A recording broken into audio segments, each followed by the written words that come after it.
Hi beautiful people, welcome to my channel. If you're new here, welcome. My name is Rorisang Mabogoane, and if you are a returning subscriber, welcome back. It's great to have you in my little corner of YouTube where we speak all things adulting, faith, career development, personal development, lifestyle, the works. Anything and everything that is relevant for us to navigate our young adult lives. Before we get started, make sure to hit that subscribe button. That red button better turn gray. Give this video a massive thumbs up if you enjoyed it. Comment down below what you enjoyed about today's video and what other videos you'd like to see. Share this with anybody and everybody who you think might need it. And last but not least, hit those notification bells so that you do not miss another video. So without wasting any more time, let us get straight into today's video.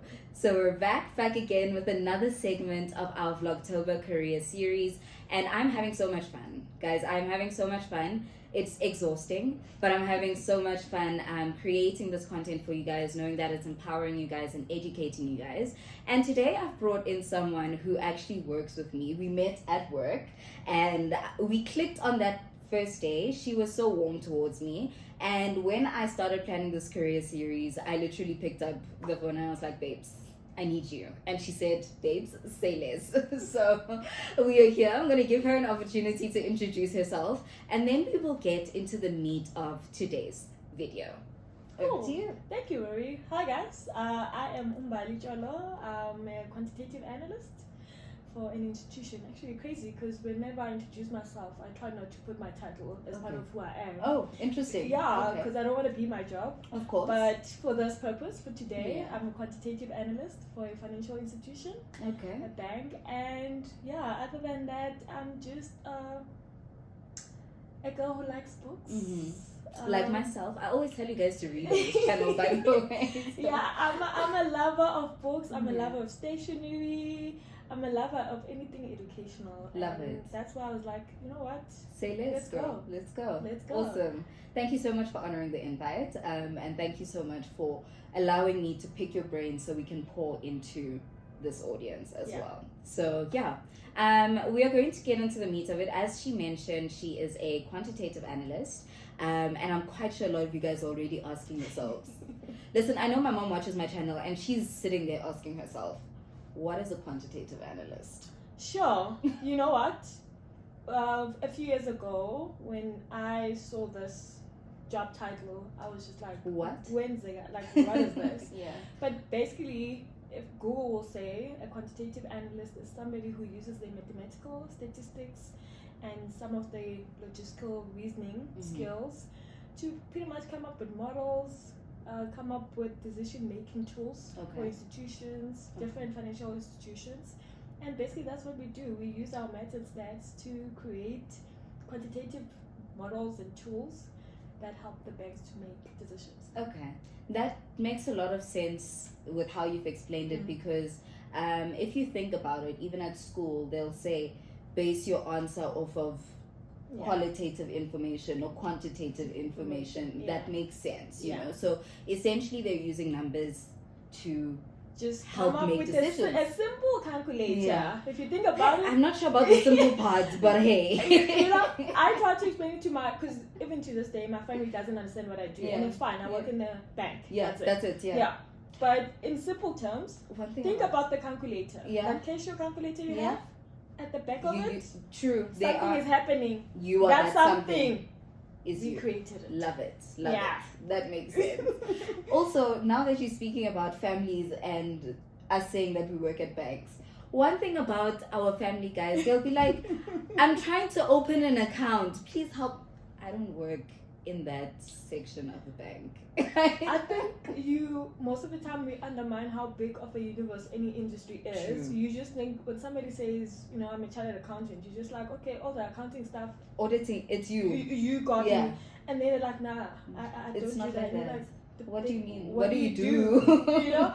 So it's a fair assumption because an institution like a bank is so big and the different role players, but the only kind of first line interaction that our families haven't is that front line. Exactly. That is now here we're even using banking terminology. Front the bankers and the tellers. That those people you see. Those are the ones. And we are far from that. We are far from that. Yeah. Okay, so you mentioned that your job requires a whole lot of maths and stats and, all the calculating and building of models. So what would you say are those, top main aspects of your job? And then I think to merge it with another question that I would have asked is, what does then your typical day-to-day look like? Yeah. So, I already mentioned the stats and the maths. So that's like the foundation, having some sort of mathematical thinking, statistical thinking, logic, like some sort of logic thinking is like the key aspect. Yeah. Everything else you learn with the industry, you learn with the business that you find yourself in. Okay. So the key aspect is that, and so I'm an advocate for not just IQ but also EQ and 100%. other sorts of intelligences. So bundle with that, you need to have some sort of emotional intelligence, because you're not just going to be working with numbers. You're going to be working with people as well. So that's a very key aspect. So if you can't communicate what you're doing, it serves no value. What does my day-to-day look like? It looks like logging into my laptop and answering my emails and just thinking, how am I going to get through this day? Okay. I think that's all of us. How am I going to get through this day? The to-do list is too long. But one of the key aspects of my job that I didn't mention earlier on is programming. Okay. So we do quite a bit of coding. Wow, okay. It's fundamental, but it's not like a prerequisite kind of skill you need to have. It's almost like if you know about it, we trust that your other skill sets will help you to get to the programming part of That's it. Interesting. So your job allows you that opportunity to actually learn programming at work. Even more. So you might have had exposure to it wherever, university, in high school. But as long as that logical reasoning is fundamentally what coding is about. Meaning I also qualify. Even you qualify. I also qualify. Please, guys, coding is just about logic, reasoning, and knowing what this does, when can I use it. Okay. So that's part of my job. So it will be some coding, it will be speaking to stakeholders, engaging with stakeholders, and Okay. And would you say that it's a balanced type of structure that you have every day, or does every day look different for you? So it can depend on the time of the year. Okay. So there are times of the year where it's peaking because there's like deadlines and submissions and stuff. But on a day-to-day, it is quite balanced. And some days can just be thrown off because something important comes in. And you just have to step up. Makes sense. But there is a bit of a balance between engagement with stakeholders and the actual sitting in front of your desk, looking at your laptop and getting your work done. No, that's good. I think that balance is good, and it speaks then back to your EQ and IQ that you're speaking about, that you're not just sitting behind a laptop. No. You actually have to engage with these people. And it's a lot. It's a tough skill. You just don't know how much of an important skill it is to have some level of EQ, and it's transforming into a skill. You would think it's a natural thing to have. You have some sort of people emotional intelligence. Learning. People are learning to be more emotionally have some sort of intelligent. Exactly. It's a skill that doesn't necessarily always come natural, and you kind of have to develop it, and then comes coupled with other skills, public speaking, presenting, and all of those things. So just open yourself up to that possibility that you might have to channel that some inner self that you might not always have. No, that's good because I think a lot of people that think of maths and stats, it's just behind the computer. And I always mention on my channel as well that, and I did promise you guys a public speaking video. I will do it very soon. After Vlogtober is over. After Vlogtober is over, you guys will get a public speaking video, especially for introverts. Because we were speaking before the video to say we're both actually very introverted, to ourselves, reserved people. And because I've trained myself and learned the art of public speaking, people on this channel, when I say that, they're just like, what do you mean you're shy?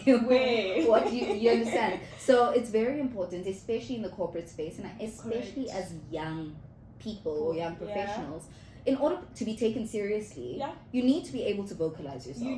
Your work will speak for itself, but if you're not in the room to speak for it also, Nobody's going to remember. 100%. Yeah. Okay. No, that's interesting. I'm glad that there's that physical component that you guys have. Yeah. So another question that I was curious about is basically, what do you need to study to become a quantitative analyst? You know, we were joking about how I qualify, and I know like 5 codes in SQL, and that's about it, you know. But surely there's more to it. Yeah. What do I need to study in varsity? And you know, what does that path look like? Okay, so let me give a background of my path. Okay. So I studied applied mathematics. Okay. And initially, when I did this course, I didn't really have in mind that I wanted to be a quant. It's a different space now. Institutions are offering quantitative courses that actually lead to being a quant. Okay. But at the time, it wasn't a part in my institution where I studied. So I just did applied maths because I just enjoyed maths and I liked maths and I could do it. Then years down the line, I was like, "Oh, we need to get a job. What are we doing? Like, we can't just say we're a mathematician, like, right?" And I knew I wanted to step out of academia for a bit. Okay. And that's how I stumbled across the quantitative analyst role. Okay. So typically in the quant space, and we just shorten it and call it quant, you either have done a degree to do with some sort of fundamental mathematics. So if in your course you did, you know, first year, second year, even a third year kind of math, some stats, you would pretty much qualify for this role. Okay. Engineers also qualify for this role. That's interesting. Because they do also a lot of math. Yes. Statistics I've already mentioned. There's some BCom courses also. If you got some statistical and mathematical exposure to a certain level, will definitely be that's interesting. Be identified. Okay. An unconventional path though into this role that I've seen, and we live in the world of digital nomads and digital courses. I've seen some people who have just taken a route where they did some online courses, they got some certifications, and they were able to apply. Yeah, an institution was willing to just bet on them and say, "Let's go." Okay. But it's also because you expose yourself. Yes, which is to good that, as well. So there are some unconventional ways to getting into this role, but it's a bit more challenging. Of course, yes. So, I mean, a degree, just a standard 3 years, 4 years degree is a bare minimum. And then anything above that is do your honors. It's an add-on. Yeah. Okay. Yeah. I don't know about other institutions, but we recently went to UJ. Yeah. Guys, my blood is orange. I will forever say. You just have to. I just have to. And they had a quantitative finance honors degree. So if you guys are perhaps in the same situation where, you know, Mbali loved maths and she was like, okay, where to from here? You can look at, you know, institutions such as UJ. I'm not sure. Check with other institutions as well, what they have from a quantitative and a statistical point of view when it comes to choosing a specific degree to study. Okay, no, that's cool. That's cool. And after studying, what does your life look like? Do you look for internship positions? Do you look for graduate positions? Can you go straight into like just a junior level? How does that career path look like? Yeah, so like I said, so I find out about the quant world because I wanted to move away from academia for some period. But also where I wanted to be a quant was a factor, right? Because there's quants in different institutions. So I actually chose a bank, and this particular bank, because I wanted to understand the financial aspect of it. Makes sense. Selfishly, because I wanted to be more financially literate. Okay. Right? And do you think that has helped? It has helped a bit. It has helped. There's some information about banks and how banking works that you learn in the back end, of course, that you can use for yourself in your own personal life. This is true. This is very true. It's a bit of a difficult conversation because it's like a doctor healing themselves kind of thing. It doesn't always work out like that. So not saying all bankers are like the most financially literate, the most financially like just like accountants. Accountants can be in debt. You know. But we have the inside info, so you can quickly rescue yourself out of the situation. So I knew I wanted to be in a banking environment, right? But I didn't have any finance. A bank is a financial institution. So income statement, balance sheet, didn't have any of that. And all I know is all I know is liabilities plus equity would equal something. That's the math. Okay, fair. That's the math, right? So I chose the banking sector, and I challenged myself that I wanted to be more financially literate, so there's no better way to do it Except than to be in a in an bank. institution. It was a culture shock Mm-hmm. for both my student self, because firstly, a whole work-life balance. True. Yeah. The first few months, I could not Struggle. get used to the idea that I have to wake up every single day True. for the potential of True. earning a salary, Guys. a 1 day salary after I've worked 20 days. Guys. It was a challenge, Okay. right? I still, just for the record, I still deal with that shock today. I'm not gonna lie, and I'm 3.5 years, 4 years in, and I still deal with it. It is a shock to the system, but over time you start learning that I'm now building a professional career. Correct. Right, so it's no And longer this is what it is. it's not the student who needs to get a distinction every single Yeah. year. It's the career that's building up. It's stacking on top of each True, other. True. So you kind of like adjust To the that, person that you for that want. phase of your For life. that phase of your life, Yeah. it's a new phase. It's a unknown territory. You come with some level of information. Yeah. You know something, but you don't know the industry. Correct. Right. So that was also something that had to click in my mind. Like, girl, we are building A career a now. career Yeah. now. Like your Yeah. reputation will follow you. Yes. So those are the kind of things that were a bit of a A shock that you had to learn when you I started working. had to start working like a shock, and also networking. Networking. I think worse because we are very shy. Yeah, Like putting yourself out there is so nerve-wracking. like just meeting people who have been in the game for quite years, a while. yes. And you are coming in and you are trying to tap into the 1+1. They are talking X plus. yeah, Y. and you're trying to Google, but it's not Googleable because you know inside info. So networking was also a big element that was a shocker to the system, Yeah, but something yeah. that I quickly noted that I have to do this Yeah. because not always, you know what, academia is such a good experience, Mhm. but also You do your own thing, guys. Nobody's. the thing is you rely solely on yourself so much because Yes. it's about your mark. Exactly. But in your Yeah, career, it's like, yes, it is about you and your but if the performance. business fails, I'm still Yeah. gonna get a salary at the end of the month. You know. But most importantly, you don't need to know everything. Agreed. So that's why Agreed. networking is important Agreed. because it's not always that I'll get to understand the balance sheet, all the different line items Yeah. that are there, or what finance means. Like the fact that I'm talking balance sheet, I had to learn that from Yes, somebody. Of course. right? Of course. So networking also forms part of the things that you quickly have to learn Yeah. to make this career work for you. Yeah. Yeah. Okay. No, that's good. Mhm. And you were speaking about now networking and so forth. When you came in from varsity as a fresh graduate or whatever, were these mentors able to like hold your hand through the different stages? Because I assume that you start off as a grad and then you're a junior quantitative analyst and then you progress into senior at some point and whatever. Are these networking people that you now consider mentors that are able to then help you along this career journey? Yeah. Let me backtrack a bit first about how to get into this industry Yes. through internships Okay, and okay. graduate programs and stuff. So I did it through a graduate program. Okay. Best decision I've ever made. Okay. It's the best time. Okay.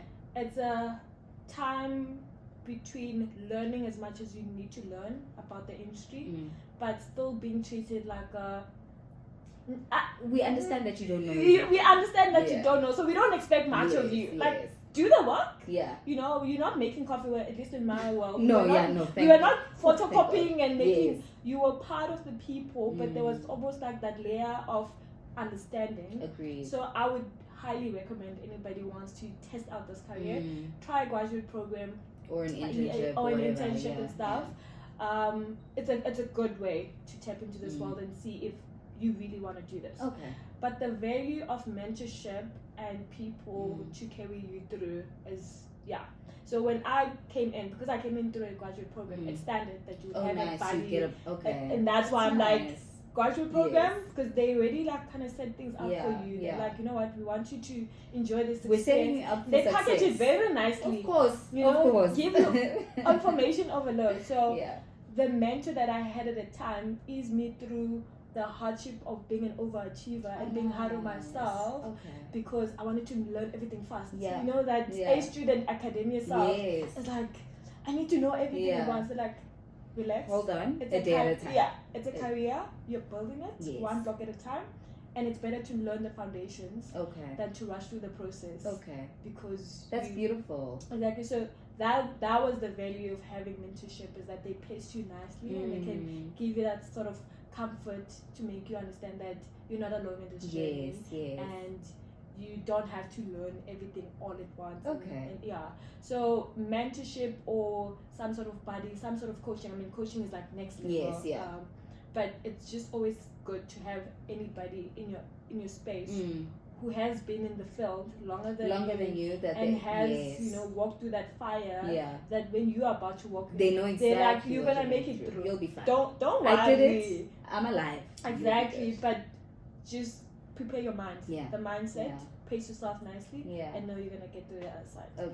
No, that's good. That's good. I'm glad that the graduate program was set up like that, because sometimes you're just thrown into the fire, or sometimes a graduate program does mean you're running for coffee and making copies and writing minutes, and yes, we've all been through that, but there's value to the work that you do, and I was actually grateful enough as well to be in that position. I didn't start at a bank, but at the Big Four consulting firm that I was at, I also, the first week, my uncle sent me a message and he's like, are they making you run around for coffee? And I'm just like, no, I'm good, don't worry. I'm actually doing work, So I'm grateful that that notion of being an intern or a grad has changed over the years.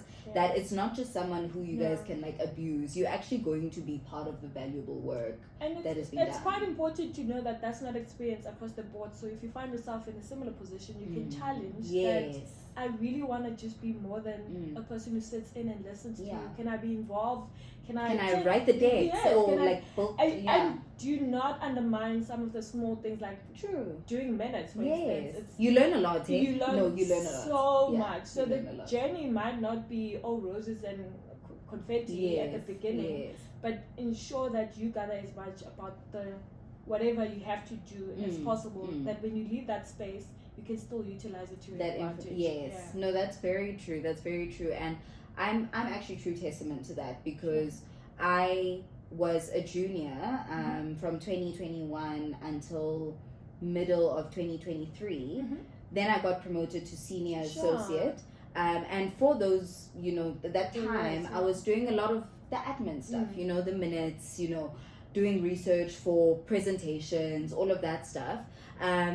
And I walked into this interview, where we are now, and they actually realized, wow, this girl actually knows a lot. She knows a lot about the payments industry and so forth. And I was like, oh, okay. I didn't think I knew all that. So definitely don't undermine it. I agree with that. And I think mentorship, it doesn't stop at your graduate level. No.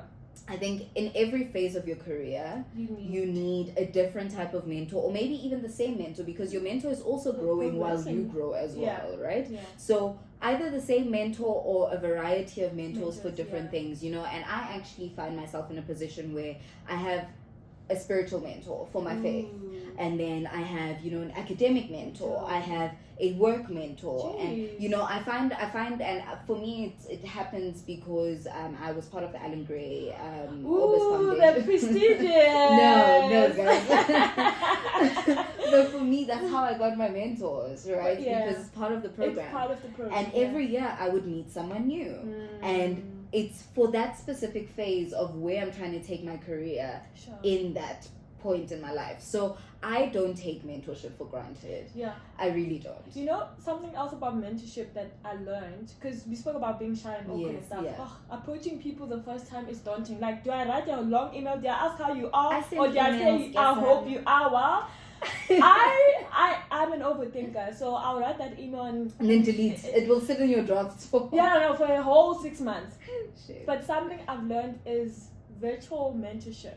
Yes. They It don't doesn't have need to be in know. person. True. They don't have to know that they're mentoring you. True. But just through watching them, Yeah. watching their path, watching their journey, Yeah. you know, engaging. If they're they're a person who's out there and they find themselves in certain forums, and you're always there. Yes. It could literally take you shadowing this person virtually. That one day you bump into them and you have a conversation and you're like, oh, that is so powerful, yeah. actually. So because I believe in that. I find myself in that position a lot, being the mentor in that Ah. position. So you actually phrasing it like that is beautiful. Yeah. Because a lot of people will send me a message on Instagram or whatever to say, listen, I've been following your journey, I've learned A, B, and C. Can you clarify just here and there? Yeah. And I'm just like, oh, I didn't realize, you know? Yeah. So that's actually, how you put it is perfect. Yeah. I've never actually thought of it that way. Virtual mentors. Okay. Yeah. Okay, no, that's cool. That's cool. So you mentioned that you chose a financial institution to work at, straight after varsity. But where else can one work? You mentioned earlier on in the video that there are different places that would hire a quantitative analyst. But where can one work as a quant? Yeah, so we mostly find quants in financial institutions. So you find them in banks. You actually do find them in also firms, consulting firms. Okay. You find them in auditing firms. Okay. You can find them also in startups that do. Yes, makes sense. So a lot of startups that do. Remember, I said a quant is just a person who uses their method skills to formulate tools and methods and stuff. So you do find them in niche industries that are just breaking out, where they're trying to figure do out all the those landscape, calculations and stuff like that. market So trends, there are etc. some unconventional industries where you can find quants, but most of the time you just find them in consulting, banking, audit firms. Yeah. That kind of stuff. Yeah. So with that information being said, if you are looking to follow the quant career path, research. Please. Go on company websites, go on LinkedIn, and go and see what type of institutions you could look into, because like Mbali has mentioned, it doesn't need to be a bank. No. And in as much as most people think of it as just banks, because yes, us as bankers work with massive numbers all the time, but research, and I'll always tell you guys that on this channel that we can only tell you so much. We are just laying the foundation, and you now need to take that foundation and build upon it with the information that we've given you. Yeah, Google used to be your friend, but now ChatGPT and Copilot are your friends. Please, where can I be a quant? Live there. Where can I be a quant in South Africa, in Gauteng? It can narrow it down so nicely. No, that's perfect. That's beautiful. Okay, awesome. Thank you for clarifying that, because I do think people are very narrow-minded in where they look for specific jobs. I think some people who study marketing automatically think, I'm going to go work in a marketing firm. Whereas we also need marketing in a bank, e.g. So I'm glad that it's quite vast, and you highlighted that. Because we can't be narrow-minded, especially in this day and age where people are struggling to find jobs. They're probably also just looking in the wrong places as well. I mean, fundamentally, part of our job, actually didn't draw this parallel earlier, is parallel to a data analyst. And the data analyst has the keyword data. So wherever you find data, be assured that you will find a quant. The same way you find a data analyst. So data is, a gold mine. And if you can think about what information you can get from the data to change things, I always think about the education sector. That if you were to go there as a quant and try to extract as much value. How much can you change from, what is it, caps? Caps to, that's so much. Because part of the key aspect of our job is not only to find these tools and stuff, but is to draw insights. Correct. Right? Is to draw to inform so that decisions can be made. So we're not just spewing numbers and saying, here's this. We're like, listen, this number is saying, let's go this direction. Let's go. Exactly. So there are things that you can start thinking about where I want to be a quant, and you can introduce the concept of, guys, let's quantify these numbers that we have. Okay, no, that's cool. That's interesting. Now that you're speaking, a question comes to mind about, can I do the job of a quant without that specific educational background? For example, I have a background in investments and finance. Yeah. Maths, stats, not necessarily a strong point for me. However, is there a space? You spoke that data analysts feed into, quants, for example. Are there other places or avenues where one can feed into? You guys draw the data. Perhaps you need someone to build a presentation. Yeah. How does that look for someone who maybe wants to be close to the data but doesn't necessarily have the knack for maths or stats or whatever? Yeah. I think right now we live in a world where things are not so like straight and narrow. Yeah. There's different ways to bridge Of across course. different industries. Yes. I mean, when I was watching your video with Lisego, and I was like thinking, oh, okay, so I can basically You now, can. like, where am I starting to bridge this mess that I have? Yeah. So if you're already in the space, I think it gets a bit easier. So like yourself, let's just take yourself as an example. Yeah.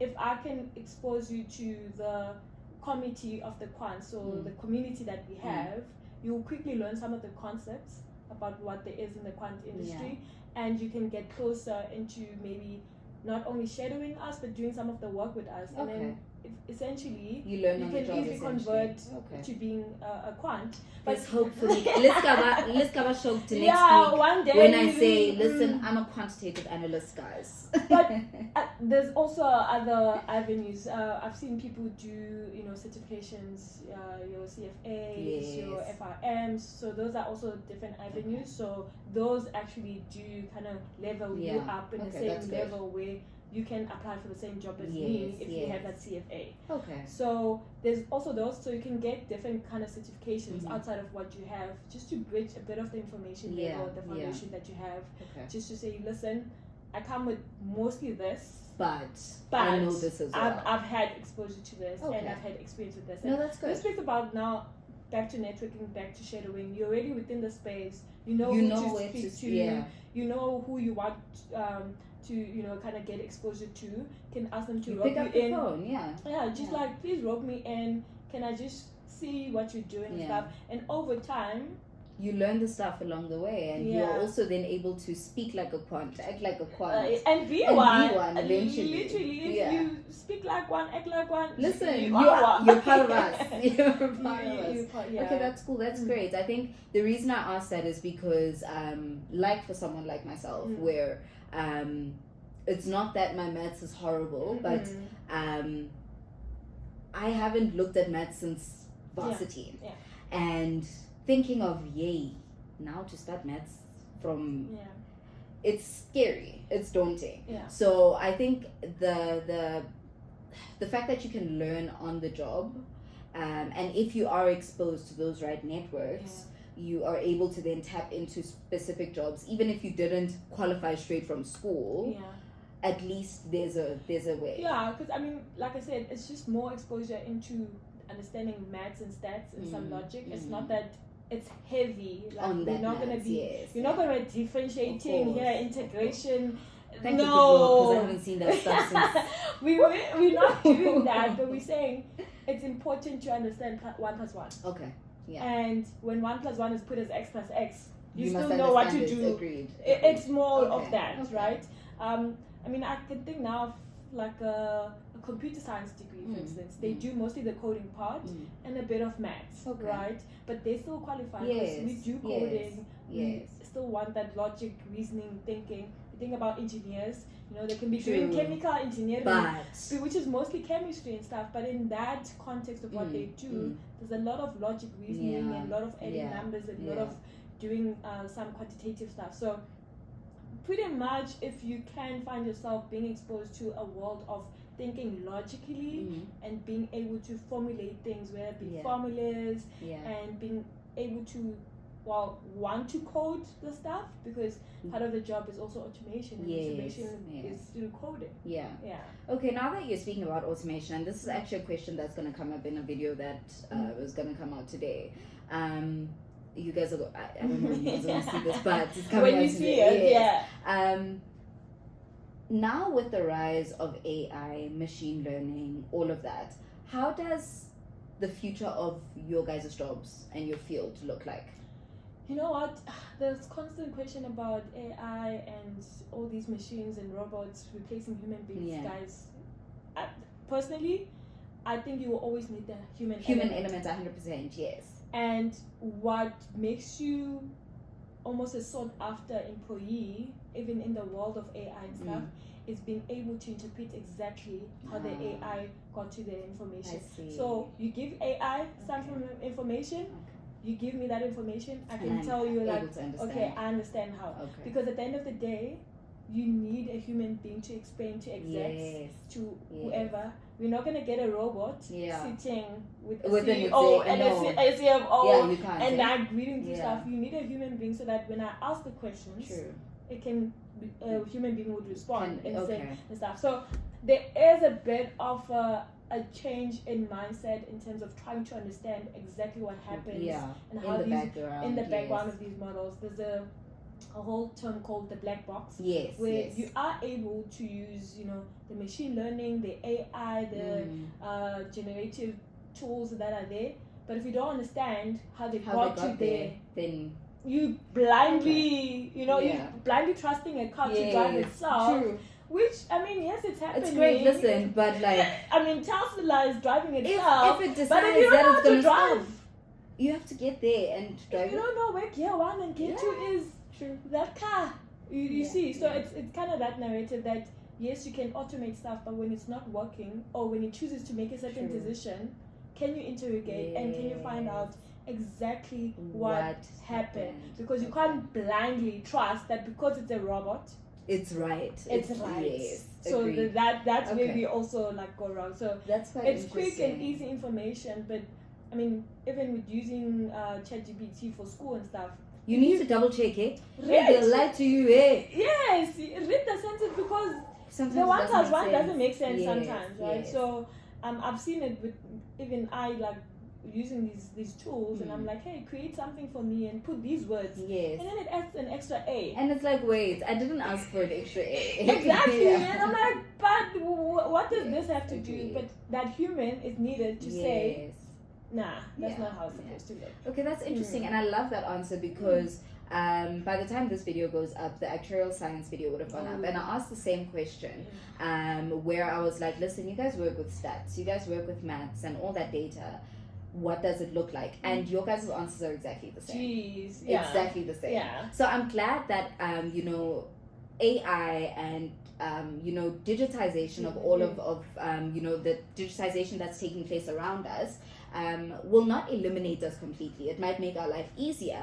We might be able to do the job in half the time because it spits out the model. You just investigate to make sure it's correct, and then you can present it and it compels us to learn a bit more. So you won't get too comfortable in the space that you're in. You always try to stretch yourself a bit more because now I need to understand, I need to keep up with this thing, right? So there's also that element where you have to upkeep with your knowledge and education. No, that's good. There are all these tools, always this new information. You are singing the songs I always tell them. You see, guys, when I tell you guys certain things, I'm not just lying. You're not lying. You're not making it up. Everybody that has come onto this channel has said things along the lines of upskilling, continuous learning. You must learn. Continue to learn within, how the world is advancing as well.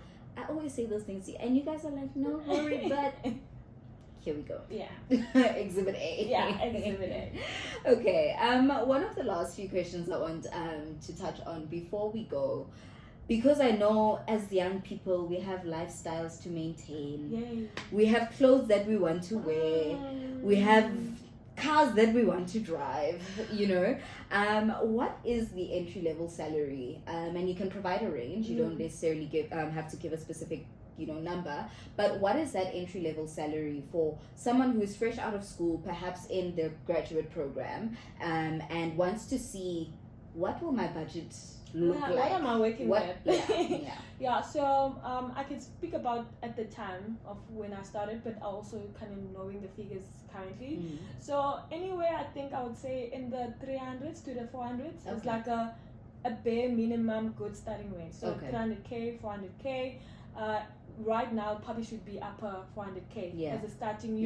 This is not like a graduate. So if you got into the role as a quant, that's different. But if you're like a graduate quant or a trainee quant, that's probably like your starting amount. So let's just say like plus minus 350 to 400. Okay. That would be like That's a starting rate. that's quite similar to consulting as well, actually. As a graduate, they start around that same range as well. Yeah, so, and I mean, time value of money, so Of things course. might have been different Yes, now. yeah. So maybe it's like 100K or 50K, a bit more, more. yeah. But that, Inflation, guys. So they have but to. parallel to that, there's tax brackets. So please don't get too excited Hey, because you might not. that is see- your gross, right? That is your gross. That is right? before the tax man is like, give me my share. Agreed. Yeah, Agreed. yeah. Okay, no, that's cool. That's Yeah. cool. So to close out this video, you've shared a lot of knowledge, and I've learned a lot. And also, as a young professional, you know, where you're trying to figure out where else can I branch into. You know, I mean, yes, I'm still fairly new to my job now, but you're always thinking 5-10 years Yeah. ahead. You know, so I've learned a lot about potential avenues that I could go.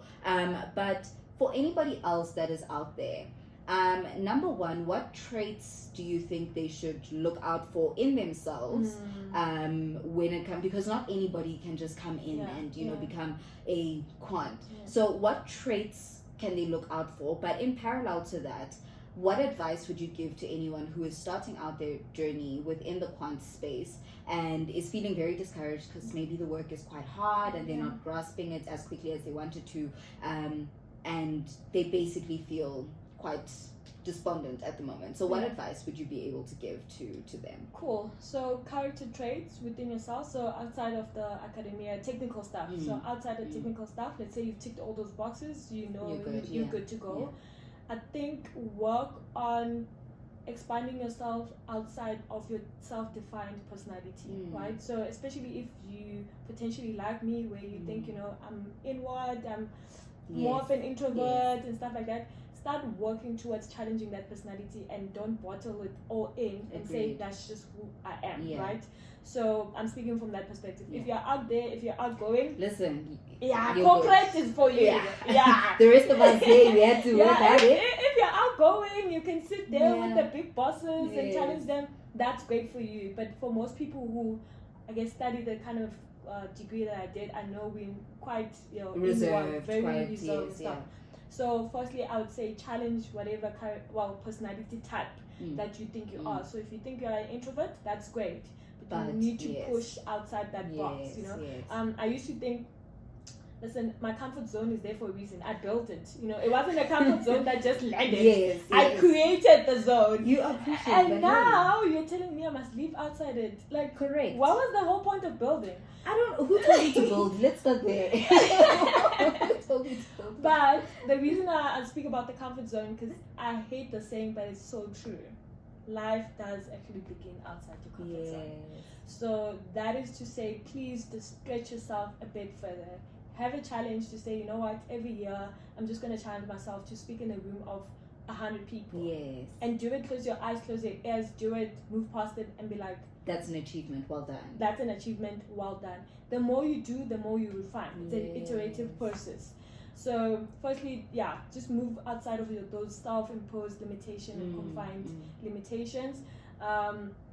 Most of the things that we have to do is pretty much public speaking, presentation, networking,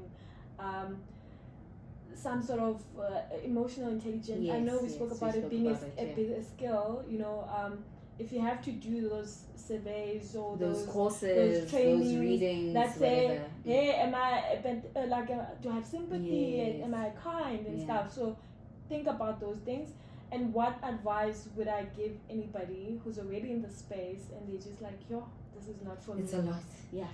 It is a lot, but sure, something very important that I didn't mention, make sure you have the right work environment. So important. So important. What does the right or the healthy or ideal work environment looks like?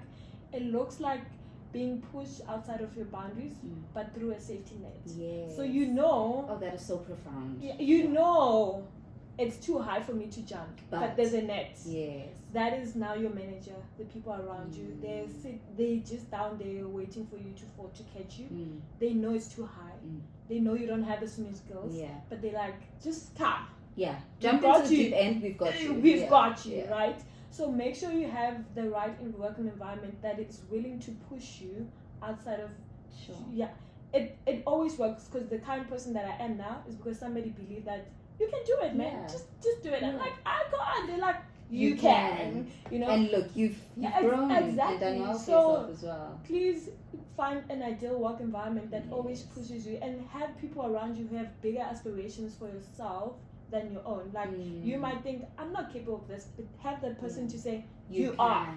Yeah. If you don't have anybody in your work environment that's saying, I need you to do this, I know you Push can. yourself more. Push yourself more.